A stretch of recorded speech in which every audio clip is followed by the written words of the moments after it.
Hey everybody, Peter Zeihan here, coming to you from the shores of brilliant Lake Pukaki in central Otago in New Zealand. And today we're going to talk about New Zealand's number one agricultural export, and that is dairy. Now, there are two main ways that countries approach a dairy sector. The first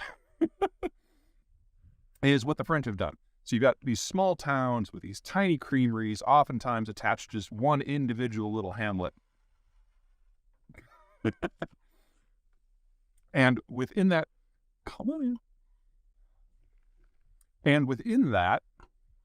you get very low throughput and not what we would call world-class safety standards. So if you are in France and you have a cheese in a local community, you don't get sick, good for you.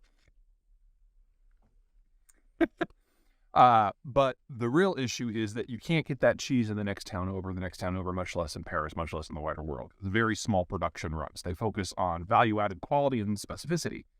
On the other side, you have the American style, where there's larger and larger dairy farms, larger and larger dairies, larger and larger operations, and ultimately the milk is harvested and is sent to a processing facility where it's all done at scale. Now, there are pros and cons for each system. Obviously, food safety, the smaller the operation, the bigger the problem is. And obviously, the cheese that you got one year, you might not be able to get the next year. With scale, you have more reliability. You have a more economic system. You don't have to worry about subsidies like the French are always worrying about. But when you've saturated your local market, you kind of hit a wall. So in the United States, once you've met the demand for the American liquid dairy milk plus local cheese, you're kind of screwed, because when you're producing at scale, yes, it's high quality, yes, it's reliable, but that doesn't necessarily mean that everyone in the world wants American cheese. And so you just kind of get this glutted market. The only thing you can do then with all the extra dairy, then is condense it into powder, dehydrate it, and then export the dairy powder to systems that are willing to pay for it. And India has probably been the single largest market for that over the past decade. Now, in New Zealand, they've kind of hit on the magic system for blending the best of both worlds. New Zealand has very mild summers. I'm here in the first week of April. It's about 60 degrees. This is kind of their first real month of fall. And in the summer, it just rarely gets above 80. But then in the winter, it rarely gets below freezing. So the cows don't need shelter in either shoulder season.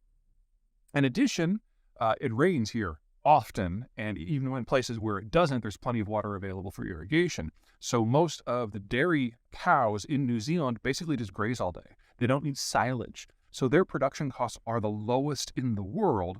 And because the physical footprint of the cows is so dense, because they can just really just lie around and munch, you don't have to move them around like you might have to in the United States. You don't have to bring in grain from elsewhere.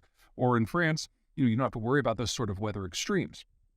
So they have the lowest cost production for all dairy goods on the planet, and only 5 million people. So their ability to export is massive. But so they can achieve American-style scale, but they don't follow American product types. They don't export a lot of dairy powder. They turn it into value-added product. And when they ship that to the international market, because the production costs are so low and because their domestic consumption is so low, they are able to compete in any market, anywhere, in almost any product category. So the New Zealanders will outcompete French butter in French colonies in the French Caribbean on the wrong side of the planet. They're selling butter products now in Mexico City. The United States has a NAFTA treaty with the Mexicans for dairy access. The Kiwis aren't a party to that, but they can compete on price and quality outside of tariff bounds. But most importantly, because there's so much dairy so many places in New Zealand, they followed a French style for specialization. And each community has its own cheese, but since they have American production styles, they can produce them all at scale. And my personal favorite is this thing called triple cream kapiti kiko rangi. It is the most wonderful thing I have ever had in my mouth. It combines basically the texture of brie with the heat and the taste of blue cheese. It is absolutely spectacular. It is not available in the United States, which pisses me off to no end. So I'm going to include the information for the folks at Capiti here so that everyone can annoy them. Tell them Peter Zeihan sent you, because we have to get this in North America. We have to. I've been going through a wheel of this a day for the last 2.5 weeks. I'm going to see how much I can smuggle in my suitcase back through customs. Okay. So if you're in the United States, if you're in the world of dairy, the lesson here is to partner with a local creamery and get creative with your products, because you can take it anywhere you want. You've got the dairy milk down. You've got the cost structure down, but you have to get creative in what you produce. But let's say you're lazy and you just don't want to do that. There is another solution, because this is not the only dairy product on the planet.